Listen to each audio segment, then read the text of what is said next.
Hello, friends, and welcome to the Exams Made Simple. And we are back again with the Hindu Complete Newspaper Analysis for 15th of August 2023. 15 अगस्त 2023 का the Hindu newspaper analysis देखेंगे। शुरू करेंगे सबसे पहले सवालों के साथ। उससे पहले happy independence day to all of you. आप सभी को स्वतंत्रता दिवस की बहुत बहुत शुभकामनाएं और आई होप आप सब कुछ ऐसा काम कर रहे होंगे जिसके कारण आपके आसपास के जो लोग हैं they will be feeling proud about you. That is what you all need in this life time, है ना। जितना भी आप कर पाएँ कि आपके आसपास के लोग आपके ऊपर प्राउड कर सकें, तो that is more than enough. Start करते हैं सबसे पहले आज के सवालों के साथ जिनके जवाब आपको देने हैं। पहला सवाल है नंदाकिनी रिवर के रिगार्डिंग। देखो यहाँ पे 3 स्टेटमेंट्स लिखे हैं नंदाकिनी रिवर के रिगार्डिंग। आप लोग आराम से ये स्टेटमेंट्स पढ़िए, पॉज करिए और मुझे आंसर बताइए, ठीक है ना। आंसर हालांकि मैं आपको बता दूंगा। तो इसका जो करेक्ट आंसर है वह तीनों स्टेटमेंट सही हैं कि नंदाकिनी रिवर गंगा की ट्रिब्यूटरी है, याद रखिएगा, और ये नंदा देवी नेशनल पार्क से और valley of flowers national park से गुजरती है। और नंदप्रयाग टेम्पल जो है वो नंदाकिनी रिवर पे ही बना है, लॉर्ड विष्णु का टेम्पल है और आदि शंकराचार्य ने इसको बनवाया था। तो तीनों स्टेटमेंट सही हैं। I hope you are getting the answer. दूसरा सवाल है प्लेग के रिगार्डिंग। प्लेग के रिगार्डिंग यहाँ पे 2 स्टेटमेंट्स आपको दिख रहे होंगे। सेम आपको करना है, पॉज करना है और एक इसका आंसर सोचना है एटलीस्ट। नहीं बने तो भी मैं आपको आंसर बताऊंगा, ठीक है ना। The correct answer in this question is both 1 and 2। दोनों ही स्टेटमेंट्स जो हैं वो सही हैं। प्लेग एक इन्फेक्शियस डिसीज है which is caused by a bacterium. तो यहाँ पे 2 चीज़ें आपको सीखने को मिली। तो प्लेग और प्लेग के बारे में ये कि प्लेग एक बैक्टीरिया से होता है जिसका नाम है यर्सीनिया पेस्टिस। दूसरी चीज़ ये है कि उस बैक्टीरिया का नाम क्या है, Yersinia pestis. And pestis can affect humans and animals and is spread mainly by the fleas, है ना। तो फ्लीज के माध्यम से फैलता है। तो ये भी स्टेटमेंट सही है, दोनों स्टेटमेंट सही हैं। I hope you got clarity. तीसरा है consider the following statements about कच्छा थीवू आइलैंड। तो कच्छा थीवू आइलैंड के रिगार्डिंग स्टेटमेंट्स हैं। अब इसमें आपको इनकरेक्ट स्टेटमेंट्स बताने कि कौन कौन से इनकरेक्ट हैं। देखो इसका करेक्ट आंसर है दोनों ही आपके सही स्टेटमेंट है, इनकरेक्ट कोई स्टेटमेंट नहीं है। तो neither 1 nor 2 is the correct answer in this. कच्छा थीवू एक्चुअली एक आइलैंड है, पाक स्ट्रेट में लोकेटेड है और वॉल्केनिक इरप्शन से बना था। वॉल्केनिक इरप्शन से 14th सेंचुरी के आसपास बना था, ठीक है ना। और 1974 में कच्छा थीवू जो है वो श्रीलंका को दे दिया गया था by India under the Indo Sri Lankan maritime agreement. तो ये श्रीलंका के आसपास जो पाक स्ट्रेट वाला रीजन है वहां पर ये located. I hope you got clarity, ठीक है। अब देखो आज मैं क्या करूंगा, 3 सवाल तो मैं आंसर आपको देता हूं, एक क्वेश्चन मैं आपको दूंगा जिसका आंसर मैं आपको नहीं दूंगा, उसका आंसर आप कमेंट सेक्शन में करके बताओगे, ठीक है ना। तो छोटा सा क्वेश्चन है, आई होप आप कर पाएंगे। बहुत इजी क्वेश्चन है लेकिन अच्छा क्वेश्चन है। मुश्क बुद्जी जो है इट्स एन एरोमेटिक राइस जिसको रिसेंटली एक जीआई टैग दिया गया है गवर्नमेंट ऑफ इंडिया के द्वारा। तो आपको बताना है कि राइस कौन से स्टेट से बिलोंग करता है, स्टेट या यूटी से बिलोंग करता है, कौन से स्टेट या यूटी से बिलोंग करता है। करेक्ट आंसर आपको बताना है। ऑप्शन सारे उत्तर प्रदेश, पुडुचेरी, जम्मू कश्मीर एंड केरला। मुश्क बुद्जी, ठीक है ना। तो I hope you will be answering this question in the comment section below. मैं वेट करूंगा, जरूर आंसर करिएगा। मूव करते हैं न्यूज एनालिसिस की तरफ। तो let's move to the news analysis part. Last से मूव करेंगे। बहुत अच्छी अच्छी न्यूज आइटम्स हैं, काफ़ी अच्छे आर्टिकल्स भी हैं जिनके बारे में हमको काफ़ी कुछ जानना समझना है और काफ़ी आज आपको ऐसे के जो स्टार्टिंग्स है वो मिल जाएंगे, तो वो भी मैं आपको बता दूंगा। सबसे पहला यहाँ पे आर्टिकल जो है वो है anti microbial resistance being made worse by the air pollution. तो क्या एंटी माइक्रोबियल रेजिस्टेंस और ज़्यादा वर्स होता जा रहा है बिकॉज ऑफ एयर पोल्यूशन? तो पहले मैं आपको आंसर बता दूं, यस। क्यों? इसका आंसर सिंपली आप पहले तो एक लाइन में लिख लीजिए, yes it is getting worse. क्योंकि जैसे जैसे PM 2.5 बढ़ेगा, PM 2.5 जितना ज़्यादा बढ़ेगा, मतलब कि कंसंट्रेशन जो इनका बढ़ता है, वैसे वैसे आपका एंटी माइक्रोबियल रेजिस्टेंस भी इंक्रीज होता जा रहा है। क्योंकि जो PM 2.5 जैसे मटेरियल्स, जो ऐसे पार्टिकल्स है ना, इनमें बहुत सारे कई एंटी माइक्रोबियल रेजिस्टेंट जो बैक्टीरियाज हैं, जो जीन्स हैं उनके, वो इनके साथ स्टिक करके ह्यूमंस के अंदर जा रहे हैं। तो ये एक रीज़न है, that is one of the reasons for why it is spreading fast in the wind और इवेपोरेटेड वाटर और डस्ट। तो यहाँ के माध्यम से ये फ्लो करते जा रहे हैं। अब एंटी माइक्रोबियल रेजिस्टेंस आप सबको पता होगा कि it is one of the ऐसी चीज़ है जिसमें कि डिसीज कॉजिंग बैक्टीरिया जो होता है, it becomes immune to the drugs that could have destroy them, ठीक है ना। तो ये ऐसी बीमारी है एंटी माइक्रोबियल रेजिस्टेंस जिसमें कि जो डिसीज कॉजिंग बैक्टीरिया होता है वो इम्यून हो जाता है to the drugs that potentially that could have destroyed them, ठीक है ना। अब यहाँ पे जो बेसिकली AMR है उसका ये है कि काफ़ी ज़्यादा पोल्यूशन जो बढ़ रहा है वो AMR के इंक्रीज को फैला रहा है, मतलब कि एंटी माइक्रोबियल रेजिस्टेंस जो है that is increasing because of the air pollution. पहले तो आपने AMR लिख लिया क्या है, दूसरा आपने ये लिख लिया, ठीक है ना। तो ये देखो लिखा है with every 1% rise in PM2.5, ये भी लिख लीजिए डेटा आप लोग। With every 1% rise in PM2.5 pollution AMR increases by 0.5 to 1.9%। तो अब आप देख सकते हैं कि केवल 1% अगर PM2.5 बढ़ेगा तो AMR जो बढ़ जाता है वो 0.5 से 1.9% तक बढ़ जाता है, ठीक है ना। अब यहाँ पे देखो सिप्रोफ्लॉक्सिन का नाम लिखा है कि एंटीबायोटिक है। It was once used to treat the urinary tract infections caused by Escherichia coli, ठीक है ना। तो ये यूरिनरी ट्रैक्ट इन्फेक्शंस को ठीक करने के लिए आता था। लेकिन अब यहीं पे जो सिप्रोफ्लॉक्सासिन है उसका एंटीबैक्टीरियल रेजिस्टेंस बहुत ज़्यादा बढ़ चुका है, 92.9% तक बढ़ चुका है WHO के अकॉर्डिंग। इसके अलावा आपको पता होगा टीबी में मल्टीपल ड्रग रेजिस्टेंट टीबी भी है, जिसमें बहुत सारी ड्रग्स थे, रिफैम्पसिन थी, नियाजामाइड थी। तो ऐसी बहुत सारी दवाइयाँ जिनका इफेक्ट बंद हो चुका है, multiple drug resistance. In fact XDR TB भी आती है, एक्सट्रीमली ड्रग रेजिस्टेंट टीबी भी होती है, ठीक है ना। तो all this things are becoming there.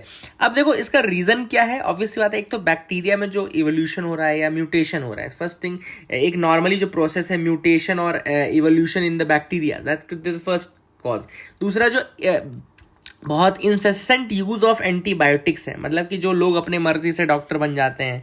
आपने भी देखा होगा आपके आसपास के लोग होंगे जो आपको एंटीबायोटिक भी सजेस्ट कर देंगे और खिला देंगे, है ना। तो इस कारण से बहुत ज़्यादा एंटीबायोटिक रेजिस्टेंस या फिर एंटी माइक्रोबियल रेजिस्टेंस जो है वो आ जाता है। Indiscriminate use of antibiotics is very common, लोग जानवरों को भी देने लगते हैं, और है ना। तीसरा एक और बहुत बड़ा रीजन है इसका कि जो रिवर्स एंड लेक्स हैं they are highly concentrated with anti microbial resistant bacterias, क्योंकि ऑब्वियसली बात है जो फार्मास्यूटिकल वेस्ट वाटर है, जो अनट्रीटेड एफ्लुएंट्स है हॉस्पिटल्स के, वो भी यहाँ पे फ्लो करते हैं, और उस कारण से भी काफ़ी ज़्यादा ये एंटी माइक्रोबियल रेजिस्टेंस जो बैक्टीरियाज हैं ये आपको वहाँ मिल जाएंगे। अब इसीलिए एक लाइन यहाँ पे यूज़ हुई है जिसको आप लोग लिख लेंगे क्यों, और ये डाल के लिखेंगे कि ये एक ऐसे भी हो सकता है, ये एक क्वेश्चन भी हो सकता है। AMR is a classic tragedy of the Commons. यहाँ पे जो लिखा है ये लाइन बहुत अच्छी लिखी है, AMR is a classic tragedy of the Commons. तो ये लाइन पहले तो आप नोट कर लो, ये क्वेश्चन में डायरेक्टली आ सकती है, और कल को अगर ऐसे में आ गए तो यहाँ पे भी आपको लिखना पड़ेगा AMR is the tragedy of Commons. तो ये आप आंसर राइटिंग भी यूज कर सकते हो, ठीक है। बाकी फैक्ट मैंने आपको दे दिया है। क्या है फैक्ट, ऑब्वियस सी बात है आपको जो एंटीबायोटिक्स है उनका यूज सही करना पड़ेगा। इसके अलावा जो मैंने आपको बताया वेस्ट वाटर का ट्रीटमेंट, हॉस्पिटल वेस्ट का ट्रीटमेंट, ये सारी चीज़ आपको करनी जरूरत है। दूसरा जो आर्टिकल है मैं पढ़ूंगा नहीं क्योंकि ये मेरे ऊपर लिखा है सेलिब्रेटिंग लेफ्टीज, तो I am left handed so you can celebrate me, that is all what I can say. वो आर्टिकल में बहुत ज़्यादा दमदार नहीं था, ठीक है ना। They could have written better, but I think author was right-handed, so he was pretty fussy about that. And start करते हैं आगे दूसरी न्यूज आइटम्स। तो यहाँ पे RBI to unveil pilot to enable easier credit. अब RBI यानी कि रिजर्व बैंक ऑफ इंडिया ने अनाउंस किया है कि वो एक नया पब्लिक टेक प्लेटफॉर्म बनाएंगे जिसमें फ्रिक्शनलेस क्रेडिट दिया जाएगा by reserve bank innovation hub, ठीक है ना। फ्रिक्शनलेस क्रेडिट फैसिलिटी है ये, RBI जो क्रेडिट फैसिलिटी बनाएगा, और उसके लिए उन्होंने एक पब्लिक टेक प्लेटफॉर्म बनाएंगे by reserve bank innovation hub, RBIH के द्वारा बनाया जाएगा। याद रखिएगा रिजर्व बैंक इनोवेशन हब जो है it is wholly owned subsidiary of reserve bank of India. तो RBI की होली ओन्ड सब्सिडियरी का मतलब होली ओन्ड सब्सिडियरी का मतलब क्या है कि 100% इसके ऊपर जो कंट्रोल है वो किसका है, रिजर्व बैंक ऑफ इंडिया का है, ठीक है। याद रखिएगा उसी ने बनाएगा ये platform, public tech platform for frictionless credit, ठीक है ना। तो जो पब्लिक टेक प्लेटफॉर्म है it would enable delivery of frictionless credit by facilitating seamless flow of required digital information to lenders. तो लेंडर्स जो रहेंगे उनकी इंफॉर्मेशन भी सीमलाइंड इसमें रहेगी, और मतलब जो बैंक्स हैं वो भी इसके साथ जुड़ जाएंगे, गवर्नमेंट भी जुड़ जाएगी, सेंट्रल स्टेट गवर्नमेंट भी जुड़ जाएंगे। तो all this will be enabled, and इसके थ्रू फिर फ्रिक्शनलेस क्रेडिट एक दूसरे के थ्रू किया जा सकता है ट्रांसफर, ठीक है ना। तो लगभग ये पायलट प्रोजेक्ट जो है ये रोल आउट होगा आई थिंक 17 अगस्त 2023 को, एंड उसके बाद देखते हैं, उसके बाद इसकी और डिटेल्स आ जाएंगे, देन वी विल सी कि किस तरीके से एक्चुअली वर्क करेगा, ठीक है। तो I hope you got clarity. आगे मूव करते हैं। हिंडनबर्ग रिपोर्ट ऑब्वियसली बात है, आपको हिंडनबर्ग रिपोर्ट का केस पता होगा, जिसमें उन्होंने अदानी के ऊपर एक्यूजेशन लगाए थे कि the Adani group is doing blatant stock manipulation. पहला जो एक्यूजेशन था वो था स्टॉक मैनिपुलेशन का। दूसरा जो एक्यूजेशन था वो था अकाउंटिंग फ्रॉड स्कीम का, है ना, accounting fraud schemes, they were the two. जिसके बाद फिर अदानी का शेयर काफ़ी ज़्यादा गिरे भी। लेकिन मैंने आपको उस समय बताया था कि ये जो हिंडनबर्ग ग्रुप है, they are actually short sellers. ये क्या करते हैं, शॉर्ट सेलर्स करते हैं। मतलब ये इसी तरीके से जब प्राइसेस गिरा देते हैं बहुत ज़्यादा, और उसके बाद जब गिरे हुए प्राइस पे खरीदते हैं, फिर जब प्राइस बढ़ता है तो फिर बेच देते हैं। तो basically they are short sellers. तो हिंडनबर्ग का फ़ायदा इन्होंने उठाया भी है, और this is how they manipulate the market, at least Indian market. President approves 4 Kirti Chakras and 11 Shaurya Chakras. अब देखो यहाँ पे मैं ये नहीं बताऊंगा कि किसको क्या दिए गए, बट इसमें 2 फैक्ट जो लिखे थे बस उतना याद रखिए। कीर्ति चक्र जो होता है वो second highest peace time gallantry award होता है इन द कंट्री। कीर्ति चक्र जो होता है it is the second highest peace time gallantry award in the country. तो ये लिख लीजिए पहली चीज। दूसरा जो शौर्य चक्र होता है it is the third highest, ठीक है ना, it is the third highest peace time gallantry award. अच्छा, जो highest peace time gallantry award है वो आपका क्या है, वो आपका अशोक चक्र है, ठीक है ना। अशोक चक्र is the highest peace time. Peace time का मतलब है कि मतलब जब वॉर नहीं चल रहा है आपका किसी देश के साथ, और उसके बीच में आपने कोई ऐसी अद्भुत मतलब इस तरीके से सराहनीय कार्य कोई किया है, तो उसके केस में आपको मिलता है। तो अशोक चक्र हाईएस्ट होता है, फिर उसके बाद कीर्ति चक्र, फिर उसके बाद शौर्य चक्र, ठीक है ना। और अगर वॉर टाइम का हाईएस्ट अगर आप पूछे तो that is the war time highest होता है, वो परमवीर चक्र होता है। तो परमवीर चक्र is the war time highest gallantry award, ठीक है। तो ये आप 2 चीजें फैक्ट्स के रूप में याद रखिएगा। I hope you will remember that as well. आगे देख लेते हैं और क्या इंपॉर्टेंट न्यूज आर्टिकल्स है जिनके बारे में हमको डिस्कस करना है। यहाँ पे तो कैसे कोई न्यूज नहीं है। ओके, तो you can move ahead with me. ये जो आर्टिकल है वो new bills to overhaul the criminal laws. काफ़ी दिनों से चल रहा है, फिर से एक बार चलेगा, फिर से अपन बता देते हैं। देखो 3 कोड्स हैं इंडिया के। पहला है इंडियन पीनल कोड, उसको रिप्लेस कर रहा है भारतीय न्याय संहिता 2023। दूसरा है सीआरपीसी यानी कि कोड ऑफ क्रिमिनल प्रोसीजर 1973 का है, इसको रिप्लेस किया जाएगा भारतीय नागरिक सुरक्षा संहिता 2023 के द्वारा। और तीसरा है इंडियन एविडेंस एक्ट 1872, जो कि रिप्लेस किया जाएगा भारतीय साक्ष्य बिल 2023 के द्वारा, ठीक है ना। ऑब्वियसली बात है, ये बिल है, एक्ट बना नहीं है। इसके बाद जब एक्ट बन जाएगा तो नाम भी इनका यही रहेगा। अब ये प्रोसेस अमेंड की जा रही है क्रिमिनल लॉज को, बहुत पहले से चल रही थी। इसके लिए एक कमेटी बनाई गई थी 2020 में, याद रखिएगा होम अफेयर्स ने कमेटी बनाई थी। तो आप लोग लिख लीजिए पहले तो वो कमेटी कौन सी थी। Committee was headed by doctor Ranbir Singh, farmer vice chancellor of national law university Delhi. तो रणबीर सिंह का नाम याद रखिएगा, रणबीर सिंह। ये रणबीर सिंह वो वाला रणबीर नहीं है, रणबीर है और सिंह है, ठीक है। तो रणबीर कपूर होता है ना, रणबीर कपूर, तो रणबीर कपूर का रणबीर लिया, रणबीर सिंह का सिंह ले लिया, तो रणबीर सिंह ये हेड किए थे कमेटी को, याद रखिएगा फर्स्ट फैक्ट। दूसरा, फिर इस कमेटी के ऊपर काफ़ी वो लगाया गया कि डाइवर्स नहीं है, ये नहीं है, लेकिन बाद में एनीवेज इन्होंने रिपोर्ट दी, उसके बेसिस पर फिर ये बिल बनाए गए। अब बिल में है क्या क्या। पहली चीज़, क्या सेडिशन हट गया है। यस, अगर हम सेक्शन 124A की बात करें, जो फेमस सेक्शन 124A था, उसको हटा दिया गया है। लेकिन पूरी तरीके से मैं नहीं बोलूंगा, उसके कुछ चीजें जो है वो रिटेन की गई हैं दूसरे सेक्शन में, सेक्शन 150। सेक्शन 150 जो है, आप लोग लिख ली, समझ लीजिए इस चीज को। 124A जरूर हटा दिया गया है, ठीक है ना, इसमें जिसमें सेडिशन था। अब मतलब एज पर द बिल, अभी तो एक्ट नहीं बना है, बिल की बात कर रहा हूँ। सेक्शन 150 जो है, लेकिन वो रिटेन है, जिसमें है एक्शन, मतलब नए एक्ट के सेक्शन के रूप में, act endangering sovereignty, unity, integrity of India.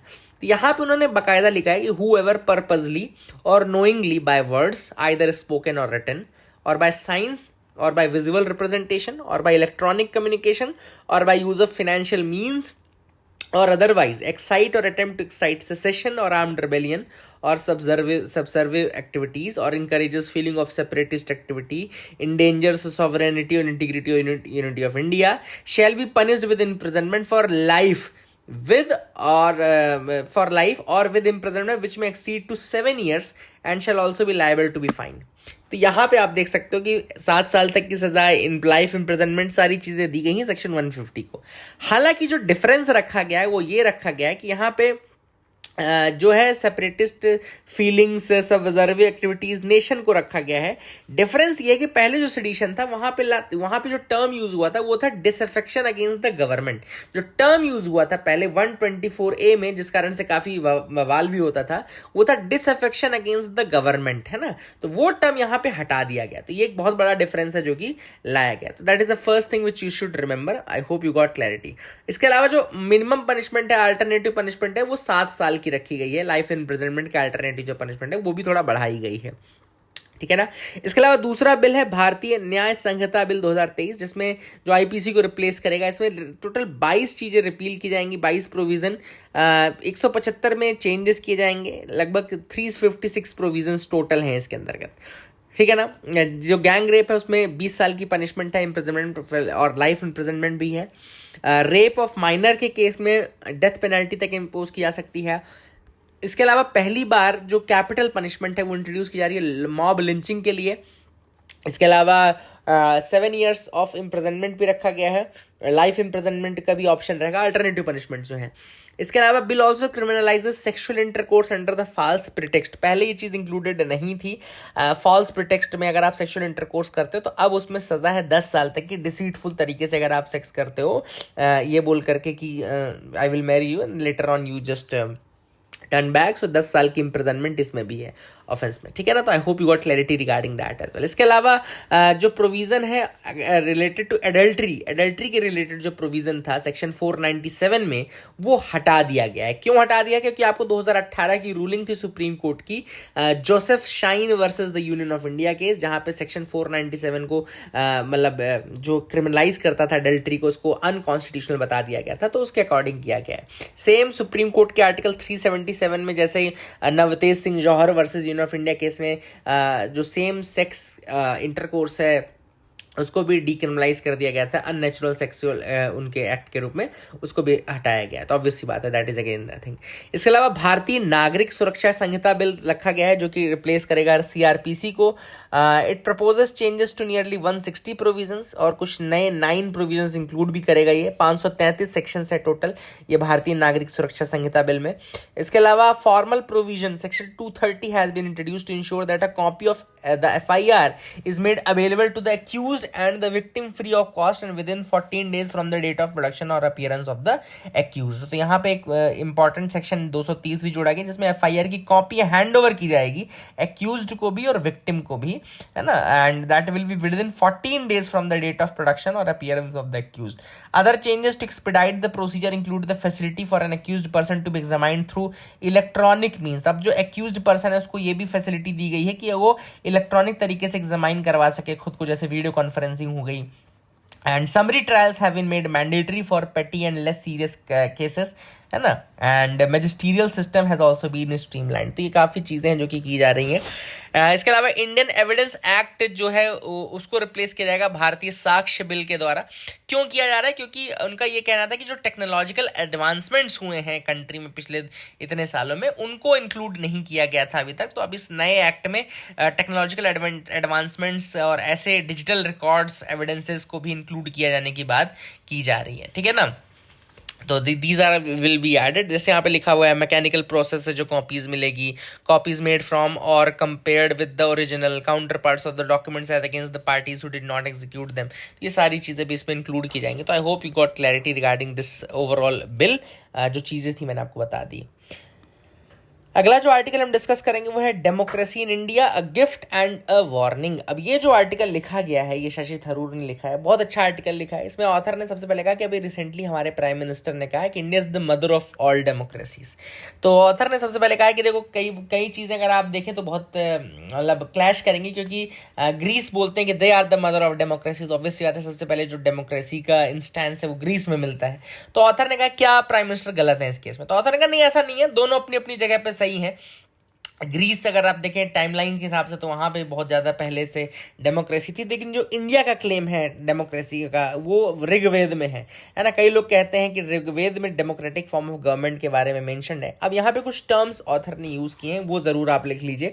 जैसे ऋग्वेद मेंशन करता है ग्रामणी को, ग्रामीणी, तो ग्रामीणी is the village head employed by the king for civil and military purpose. तो जो ग्रामीणी है वो ग्राम का हेड है।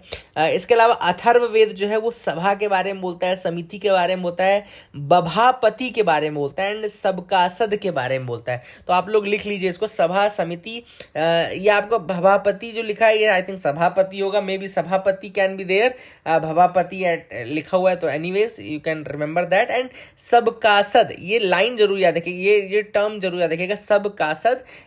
सबकासद एक ऐसा फंक्शनरी था जो कि जुडिशियल फंक्शंस परफॉर्म करते थे, primarily performing the judicial functions. तो सबकासद लिख लीजिए, नोट कर लीजिए, परफॉर्मिंग जुडिशियल फंक्शंस, ठीक है ना। तो बट ऑथर ने कहा लेकिन फिर भी ये कोरैबोरेट नहीं होता है कि ये डेमोक्रेसी का कोई क्लेम है। हालांकि डॉक्टर बी आर अम्बेडकर ने जो डेमोक्रेसी का क्लेम दिया है बुद्धिस्ट एरा के टाइम पे वो ज़्यादा श्योर शॉट है ना, संघास का, जैसे बुद्धिज्म में संघ का जो मेंशन है। इसके अलावा अगर आप देखें तो कुछ रिपब्लिक्स भी थे उस समय, जैसे कि लिच्छवीज जो थे ruling over the northern Bihar, that was a republic. इसके अलावा Mallas the centre in the city of Kushinagara, that was also republic. इनके अलावा वज्जी और वृज्जी कहा जाता था based on the city of Vaishali, that was again a republic. तो काफी एग्जांपल्स हैं।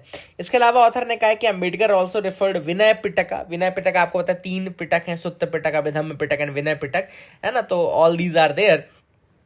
तो इसमें एक बुद्धिस्ट स्क्रिप्चर है जहाँ पे डेमोक्रेटिक प्रोसीजर्स का आपको एविडेंस मिल जाएगा, अम्बेडकर जी ने ये भी बताया था, ठीक है ना। इसके अलावा ऑथर ने बहुत सारी चीज़ें बोली हैं, जैसे कि अगर आप देखें कि हमारे यहाँ गणसंघ का कंसेप्ट था, गणसंघ। तो गणसंघ इज बेसिकली गण एंड संघा, they represent the multitude by the 6th century. तो उस समय तक तो सेल्फ गवर्निंग और डेमोक्रेटिक मतलब काफ़ी चीज़ें आ गई थी, ठीक है ना। ऑथर ने यह भी कहा कि कौटिल्य के अर्थशास्त्र में अगर आप देखें तो काफ़ी ज़्यादा आपको विलेज एडमिनिस्ट्रेशन के बारे में पता चलेगा। चोलाज का सिस्टम पढ़े तो आप चोला में तो 3rd tier ऑफ गवर्नमेंट भी आपको मिल जाएगी, इतना ज़्यादा डेवलप्ड सिस्टम था। लेकिन अब ऑथर ने देखो इसको एंड कितना अच्छा किया है। ऑथर ने कहा कि लेकिन इस तरीके से बोलना कि we are the mother of democracy, this should not be included, author ने कहा ये चीज़ गलत हो जाएगी। क्यों? क्योंकि हम जानते हैं कि डेमोक्रेसी एज इंस्टीट्यूशन जो बना है वो अलग अलग जगहों की अलग अलग चीज़ों को लेकर के बहुत ज़्यादा डेवलप हुआ है। तो no single society can claim a credit for it. देखो ऑथर ने लिखा है, American political scientist David Stasavage ने लिखा है, efforts to create institutions that limited the power of any one actor in the political system are to be found in many parts of the world in the remote and the recent past. No single society can claim credit for it. कोई single society नहीं बोल सकती।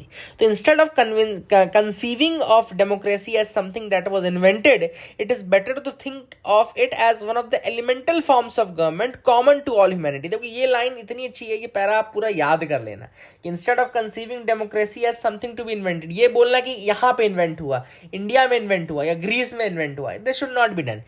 Instead of saying that it was invented, it is better to think of it as an elemental form of government common to all humanity.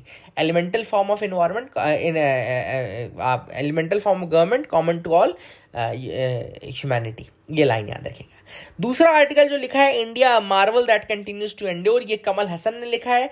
इसकी एक एक line ऐसे के लिए आप यूज कर सकते हैं, मैं आपको बताता हूँ। जैसे कि यहाँ पे अगर आप देखें बहुत अच्छी ऑथर ने लाइन लिखी है, पढ़ूंगा, बहुत पोएटिक है। देखो आप, मैं पढ़ के बताता हूँ, ये कई बार वो मैं बोलता हूँ ना कि आंसू ला देने वाली लाइन से, ये वैसी लाइन है। तो लाइन देखो, the journey of modern India has not been without its ebbs and flows.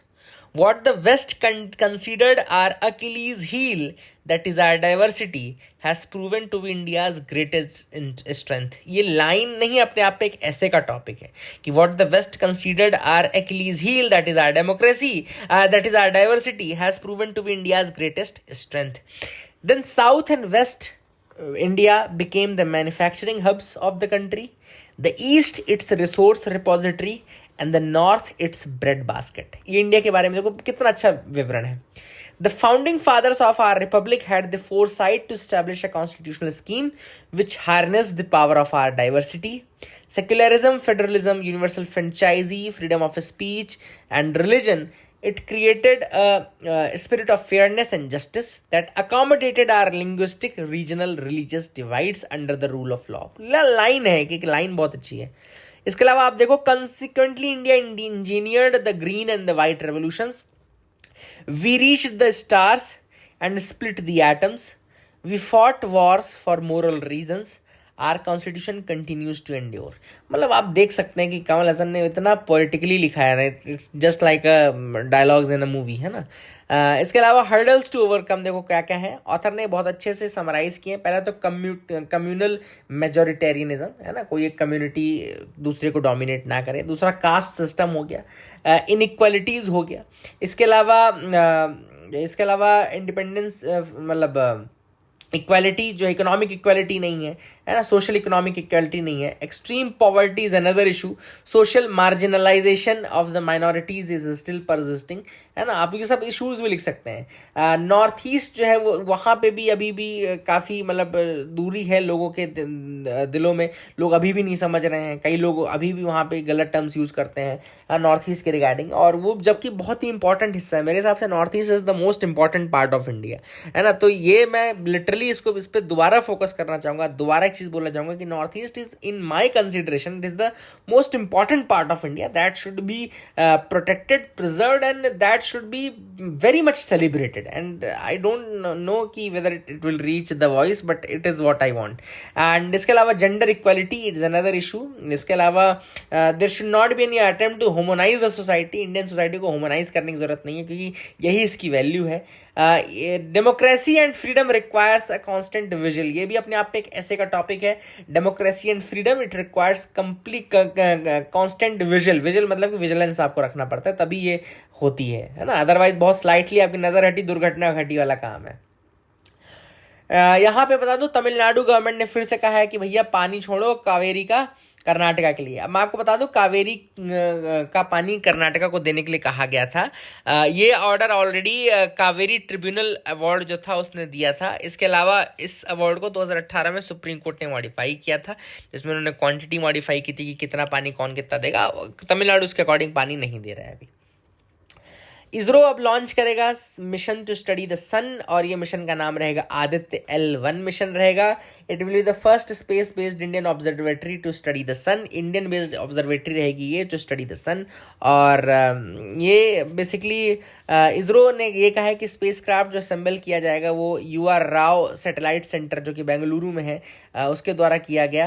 And ISRO के अकॉर्डिंग जो स्पेस क्राफ्ट है ये प्लेस होगा एक हेलो ऑर्बिट में, which will be around the Lagrange point L1. तो L1 क्या है? लैग्रेंज पॉइंट है. ये ऐसे पॉइंट होते हैं जहाँ पे हर तरफ से जो ग्रेविटी है वो बराबर लगती है, इसलिए बहुत स्टेबिलिटी आपको यहाँ पे मिलती है. जैसे मान लो, सपोज करो, अगर मान लो एक पॉइंट यहाँ पे होता, सपोज करो देयर इज अ पॉइंट जहाँ पे लेट मी ड्रॉ, ये पॉइंट है आपका. तो मान लो इधर साइड ज़्यादा ग्रेविटी है G1 और यहाँ बहुत कम ग्रेविटी है G2, तो किधर ये पार्टिकल किधर चला जाएगा? G1 की तरफ खिंच जाएगा, है ना. तो इसलिए एक लैग्रेंज पॉइंट्स जो होते हैं वो L1, L2, L3, L4 इस तरीके के पॉइंट होते हैं, 4-5 पॉइंट, जहाँ पे बिल्कुल मतलब आपको इक्वल, आपको वहाँ पे हर तरफ से जो लगने वाला फोर्स है वो इक्वल मिलेगा, इसलिए वहाँ पे स्टेबिलिटी ज़्यादा रहती है. ठीक है ना. तो that is what the Lagrange point is. तो यहाँ पे एक दूसरी L1 की एक वैल्यू ये भी कि सन यहाँ पे लगातार आपको दिखता है विदाउट एनी ऑकल्टेशन और विदाउट एनी एक्लिप्स, तो आप ज़्यादा बेटर आप उसको स्टडी कर सकते हो, है ना. And you can observe the solar activity and all. तो this is will be the Aditya L1 mission. तो I hope you will remember that as well. So that is the thing. Retail inflation surges from 4.87 to 7.44% thanks to tomato, thanks to टमाटर कि 150, 200, 250 रुपये मिल रहा है. And now I am using tomatoes ketchup और sauce in the vegetables. तो सब्जी बनाते समय तो सॉस डाल देता हूँ. ठीक है. तो it's pretty tough to buy tomato right now. And एक जोक भी आया था कि वाइफ ने बोला कि कहीं मुझे महंगी जगह ले जाओ घुमाने के लिए, तो पति ने उसको क्या किया कि टमाटर के खेत पे ले गया, बोला चलो बैठ. महंगी जगह। तो all this things are there. तो this is what pushing the retail inflation at a high. Vegetable inflation के कारण ही पूरा इन्फ्लेशन इस समय, सब्जियां बहुत महंगी हैं, है ना। तो इसलिए बढ़िया है, बाहर से खाना खाओ, पनीर खाओ, मशरूम खाओ, सब सस्ता है, सिर्फ सब्जियां महंगी हैं। So all the best, thank you and have a nice day.